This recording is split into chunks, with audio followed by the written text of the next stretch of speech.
Hi అండి, welcome to Yoddhas kitchen. ఇవాళ మీకు టమాటా మెంతి కూర ఎలా చేయాలో చూపిస్తానండి.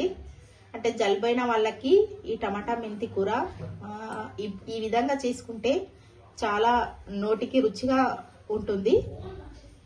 నేను ఇప్పుడు చేసి చూపిస్తాను, చూడండి. కడాయి పెట్టుకొని ఆయిల్ వేసుకోవాలి.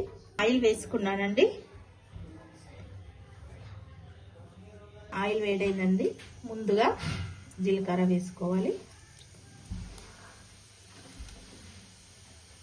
తర్వాత వెల్లుల్లిపాయ పేస్ట్.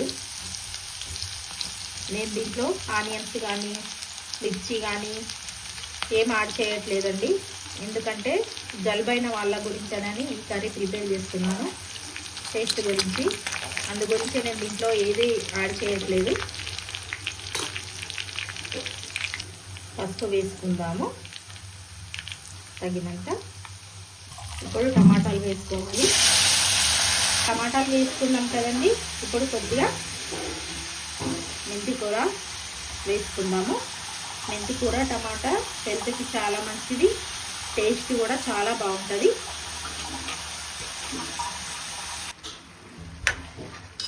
ఇప్పుడు కలుపుకున్నాం కదండి కర్రీని, మనం మూత పెట్టేసుకుందాము.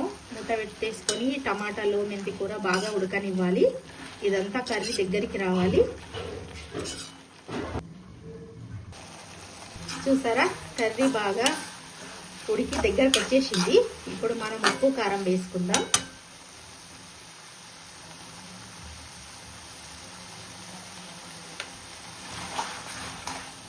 కొద్దిగా స్పైసీగా ఉండాలంటే ఉప్పు కారం కొంచెం ఎక్కువ వేసుకోవాలండి, ఎందుకంటే జలుబైన వాళ్ళకి కొంచెం స్పైసీగా ఉంటేనే నోరు అనేది టేస్ట్ వస్తుంది.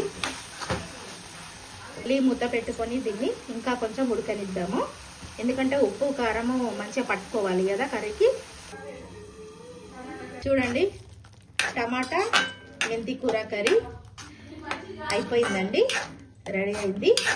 దీంట్లో చివరగా మనం కొత్తిమీర యాడ్ చేసుకుందాము. చూసారా అండి, టమాటా మెంతి కూర కర్రీ అయిపోయింది. ఇప్పుడు వేడి వేడి అన్నంలోకి ఇది చాలా చాలా బాగా టేస్ట్ వస్తుంది.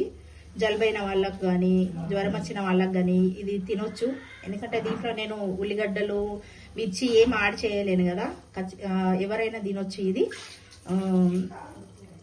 ఈ వీడియో కనుక మీకు నచ్చినట్టయితే ప్లీజ్ లైక్ చేయండి, షేర్ చేయండి. నా ఛానల్ యోధాస్ కిచెన్ను సబ్స్క్రైబ్ చేసుకోండి. వీడియో స్కిప్ చేయకుండా చూడండి చివరి వరకు. Thank you for watching. Thank you all.